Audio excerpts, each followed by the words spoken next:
Hi, I'm Mercedes from iGirl Tech, and today I have the pleasure of interviewing Lori Cheek, the CEO and founder of Cheeked, the dating app.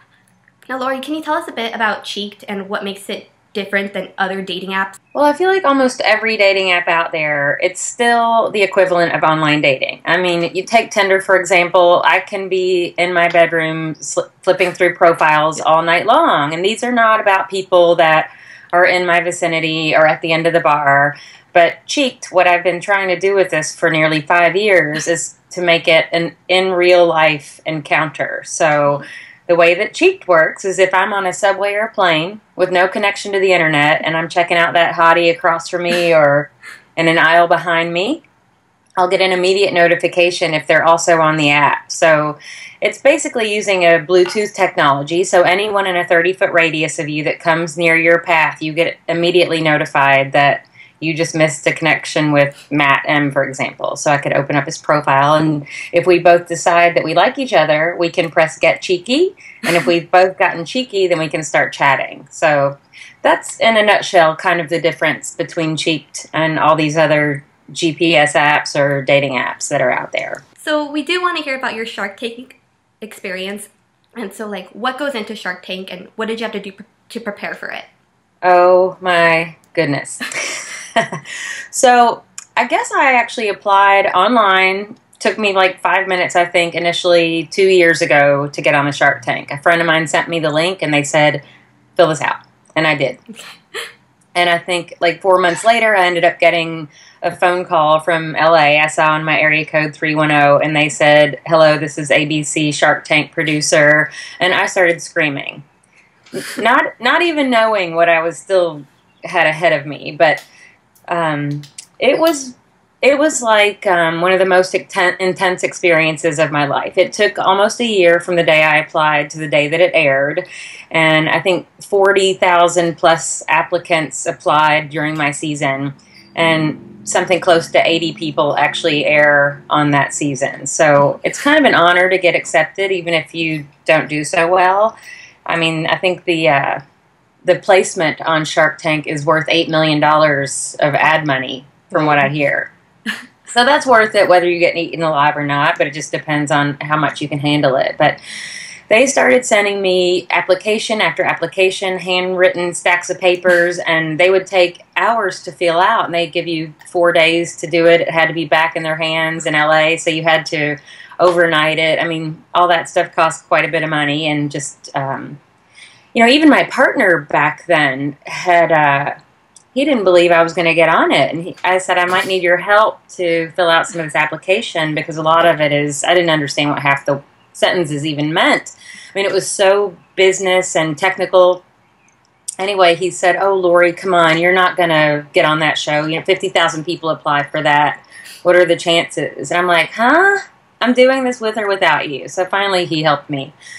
But, yeah, I studied for the thing. I practiced my pitch over and over and over again in front of a chair, on a roof, in a mirror. I mean, it was nonstop for a year. So, I don't know, after 6 months of all of this, I finally got the phone call that they were going to book my flights to go out to LA. So then I'm screaming. But you still don't know if you're going to air. They send twice as many people out there.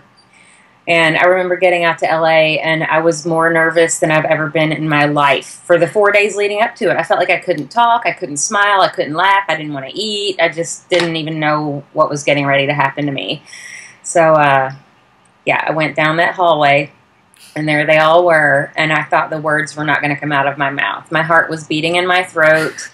I mean, I wish I'd done some shots of something because I just needed to relax. And, yeah, I pretty much told them my life stream, what I was up to, how much money my business had made, and it seemed like in a matter of minutes they were all done. And they're like, get out of here. I mean, Kevin O'Leary told me to shoot my business behind a barn like a rabid dog.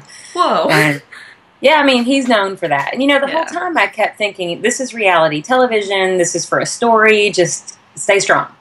And I did, and even when it was all over with, I walked off the stage and I walked up to my producers and I said, I hope that was bad enough for television because I want on that show. And it was bad enough for television because it ended up airing, I guess, over a year ago.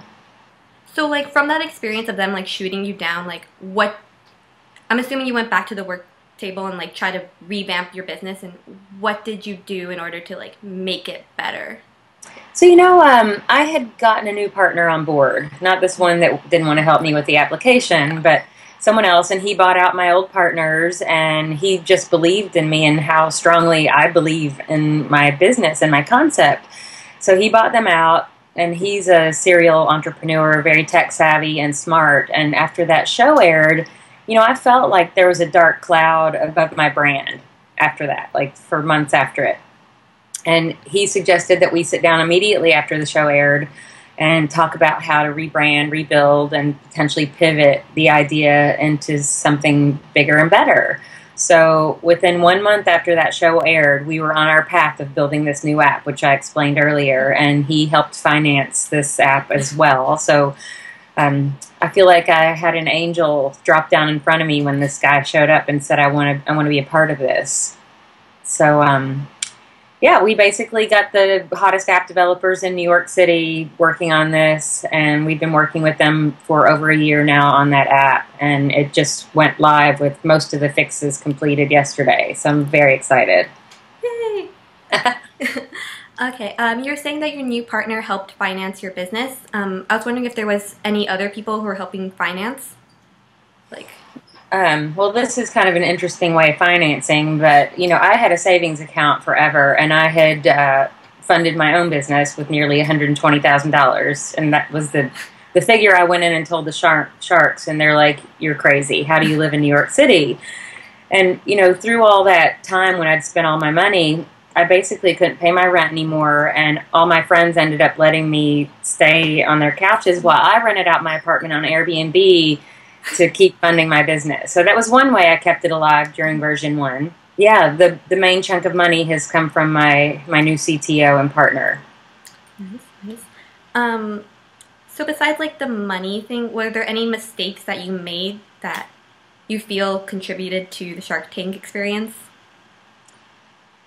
Yes, so I think one of the biggest mistakes I made out of the gate was picking the wrong partners. I mean, I'll bring that up again when I said I want to go on the Shark Tank and your partner says pretty much no. That's the wrong person. Like when you go into business with someone, you need yes people around you that are like rah rah rah, yes you can do this, you're going to get on there. And he had a business background which came in handy because I didn't. And he did help me get the business off the ground, but I also had another partner that had a business background. So I had two of the same skill sets as my partners when I first started the business.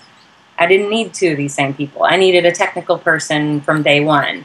And my website was a thorn in my side through the entire time I was building the version 1. It was broken most of the time, and I feel like I was bamboozled 4 times over with web developers that I'd hired, and that's ultimately where all my money ended up going.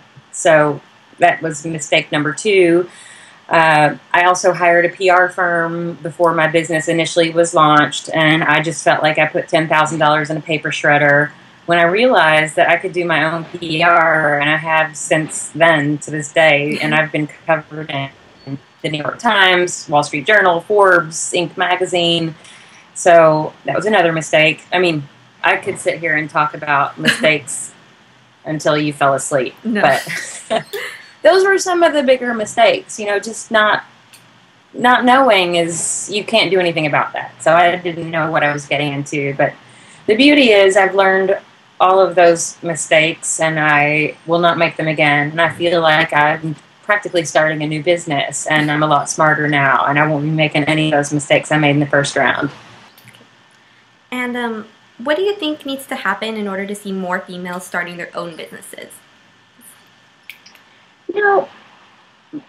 I just think that women need to realize that we are in the race with these men. And there's not really, I've never looked at it as a barrier in my life. When I came up with this idea, I wasn't thinking just because I'm a woman, I'm going to have trouble doing this. I mean, in the end, I've kind of tried to twist it into a positive, where as we are minorities in the world of technology and startups, I get noticed wherever I go. I mean, there's usually one woman to every 15 men everywhere I go, and people know who you are when you walk in a room.